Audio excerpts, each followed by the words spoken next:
The German-supplied Leopard-2 tank of the 33rd Brigade of the Ukrainian Armed Forces targets and destroys a Russian armored personnel carrier and infantry. It seems that the Russians were too busy operating their drones and watching for airstrikes and missed the approach of the tank towards their positions. Russians are very pissed off when Leopard or Abrams tanks are destroying their armor.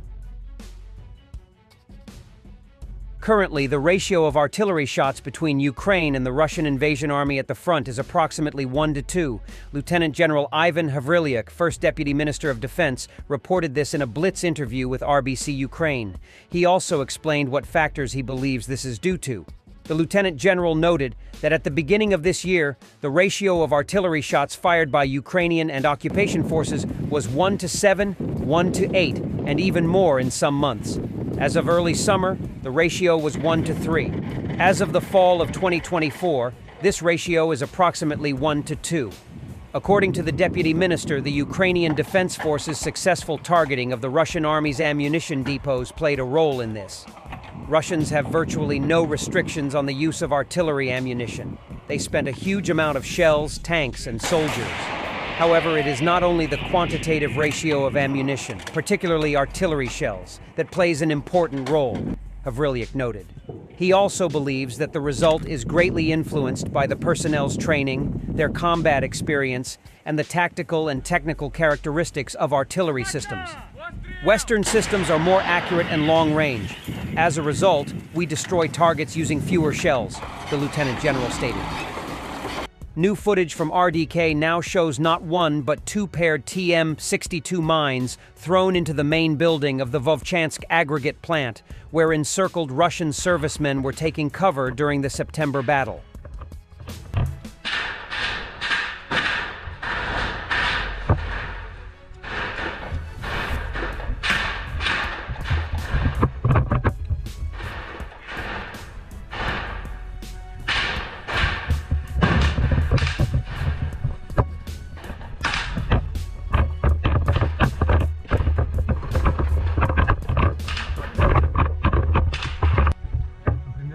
Сантиметров было. 60, может, 65.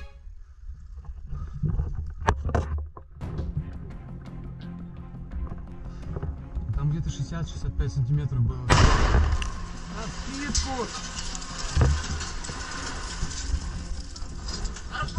Тихо. Славян персу. Все, готово. In Russia, children at military patriotic camps were taught military science by instructors firing blank cartridges and throwing training grenades in their direction. Putin's Jugend.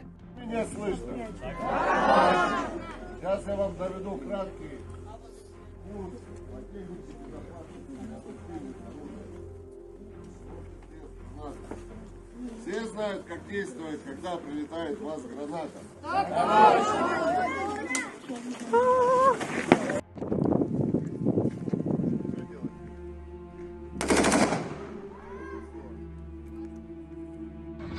108 inmates were taken from the Volgograd region IK-24 prison to serve as cannon fodder in the Storm V Army Penal Unit, 40,463 on the front line in Ukraine in April 2024. 108 never returned from the very first meat assault and are considered missing in action.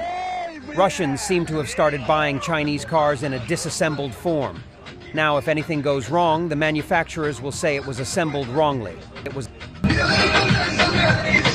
Russian propagandists are certain that the first long-range missile strike on Russia will hit their propaganda studio. They don't seem to have any faith in their air defense. Если мы говорим о том, что сегодня НАТО впрямую воюет, те все разговоры, да, про дальнобойные ракеты, это первый удар будет сюда, вот сюда, в том числе вот сюда, вот, конечно, вот в эту студию. Будут целиться. Говорю, вопрос долетит, не долетит. Но я вам как военно могу сказать, что все-таки вот даже при многоэшелонированном системе ПВО 100% не бывает. Может быть 99. И из 100 одна прилетит, зараза. И к этому тоже надо готовиться. UK support for Ukraine reached a significant milestone on Tuesday when the Royal Air Force Elementary Flying Training Program saw the 200th pilot having completed the training. In a graduation ceremony attended by the UK's Parliamentary Armed Forces Under-Secretary Luke Pollard and Ukraine's ambassador to Britain, General Valery Zaluzhny, the latest group of pilots were deemed ready to move on to the next phase of training. Pollard acknowledged the trainees' achievements, posting on Twitter that these pilots will soon be flying Ukrainian F-16s. Britain will stand with Ukraine for as long as it takes. Although the UK does not operate the F-16, the UK has been a strong advocate for the international program to provide Ukraine with pilot and technical training necessary to operate this modern aircraft. The RAF's EFT is, therefore, the first phase of a three-stage training program under the Ukrainian Air Capability Coalition, led by the United States, Denmark, and the Netherlands. The UACC is aimed at helping Kyiv develop an air force equipped with modern fighter aircraft intended to bolster Ukraine's defense. During the time spent in the UK, each pilot spent about 70 hours flying the Grob 115 propeller-driven aircraft with a maximum speed of about 140 miles per hour. The graduate pilots will now move on to advanced flying training provided by the French Air Force. Here, they will undergo a 6-month program during which time they will train on the twin-seat light attack Alpha Jet aircraft. These have been modified to include an instrument panel that resembles that of the F-16 fighter. We'd rather send foreign mercenaries than our conscripts. Russian propagandists say that bringing the North Korean military into Russia's war against Ukraine is a good alternative to mobilization, which would completely kill the Russian economy.